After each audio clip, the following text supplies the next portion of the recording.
Hello সবাইকে good morning বলবো, good evening বলবো নাকি গুড নাইট বলবো বুঝতে পারছি না। তো এত সকাল সকাল আমি উঠে কি করছি, প্রথমেই ফোনে দেখে নিয়েছো প্রায় 5:30 বাজে। আমি সারা রাত জেগে থাকি কারণ মেয়ের জন্য। আর এই দেখো এখন বোতলটা শেষ হয়ে গেছে, তো বোতলটা আমাকে এখন ধুয়ে আনতে হবে। আর তার সাথে সাথে রাতে যে সারা রাত ধরে লাইট জ্বলছিল সেগুলোকে আমি এখন নিভিয়ে দেবো, যেহেতু এখন ভোরের আলো প্রায় পরিষ্কার। এরপরে একটু উঠে বাইরে একটু হেঁটে নেব, দেখতে ভীষণ সুন্দর লাগে জানো তো। গুড মর্নিং সবাইকে। তো তোমরা ভাবছো আমি এত সকাল সকাল ঘুম থেকে উঠে গেছি? না, একদম না। আমি তো সারা রাত ঘুমোইনি। এখন আমি ঘুমোতে যাব, কিন্তু তার আগে তোমাদেরকে এই সুন্দর সকালটা একবার আমার সাথে দেখিয়ে দিচ্ছি। দেখো কত কত সুন্দর লাগে।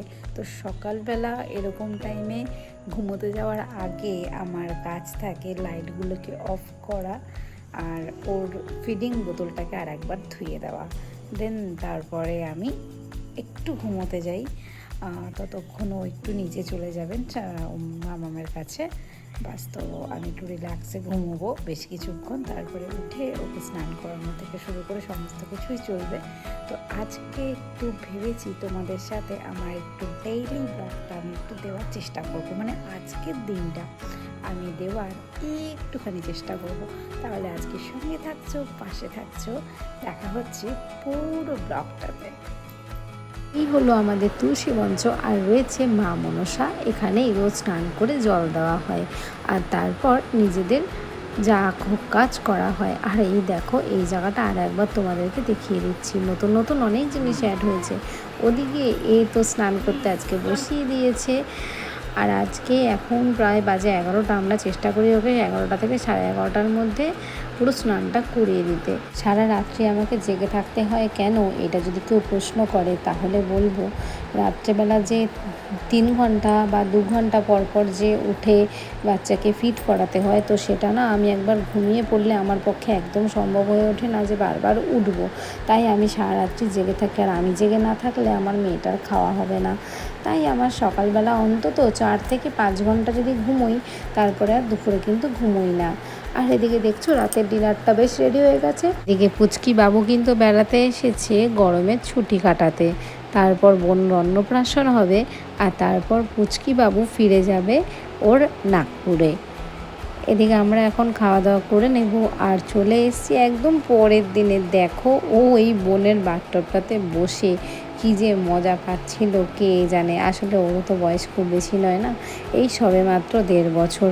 তাই ও জল পেয়ে আর নিজেকে ঠিক রাখতে পারেনি। আর এইদিকে বিকেলবেলাতে উনি তো রয়েছেন বেশ খোশ মেজাজে।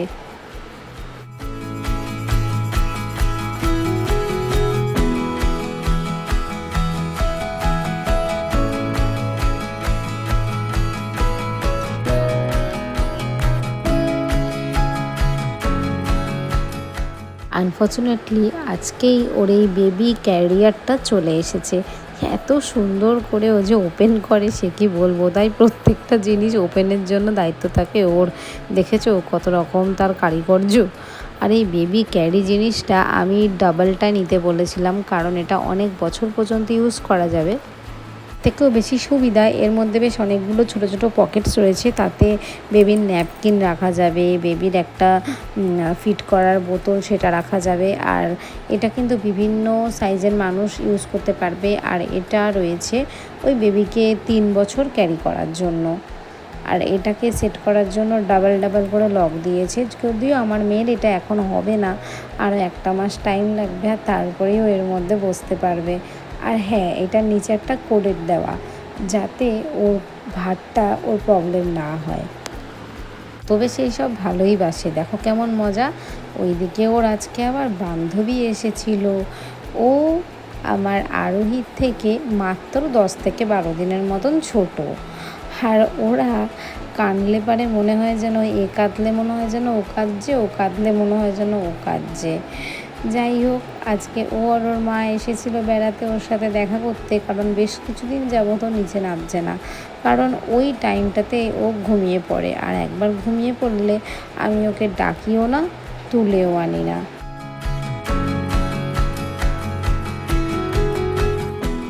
বাজে রাত 2:30। মাঝে মাঝে যে মেয়েটার কী হয়।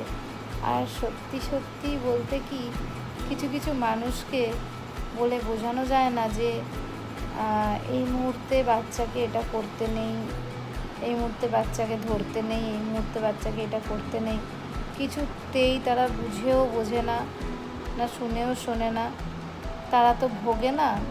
এই যে এখন কষ্ট পাচ্ছে আমার মেয়েটা, ঠান্ডা লেগেছে প্রচণ্ড, নাক বন্ধ হয়ে যাচ্ছে বারবার।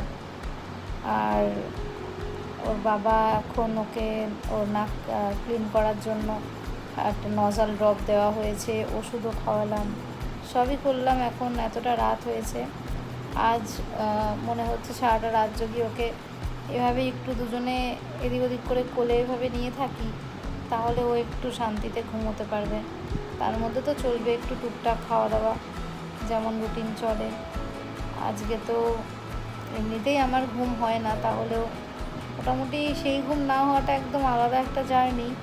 আর মেয়েটার শরীর খারাপ, সেই ঘুম না হওয়াটা একদম ডিফারেন্ট একটা অন্যরকম একটা জার্নি। যাই হোক, জাস্ট একটু এটুকুই বলবো যে যদি কোনো বাচ্চার বাড়ির লোক, মা বাবা, ঠাম্মা, দাদু, যে কেউ যদি বলে যে এখন বাচ্চাকে এইটা করতে নেই, এখন বাচ্চাকে এভাবে ধরতে নেই, এখন বাচ্চাটাকে এভাবে ধরো না, এখন বাচ্চাকে এভাবে দেখো না, এভাবে এই করো না, প্লিজ একটু শোনার চেষ্টা করবেন, প্লিজ।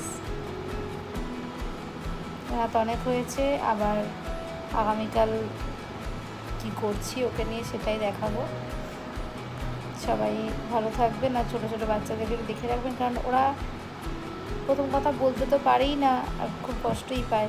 সেটা দেখে বাড়ির লোকেরও কষ্ট হয়, কিন্তু কষ্ট হওয়াটার কষ্ট যে পাচ্ছে তার বিষয়টা আরও বেশি অন্যরকম। তাই যাতে না হয় সেটা দেখাটাই ভালো।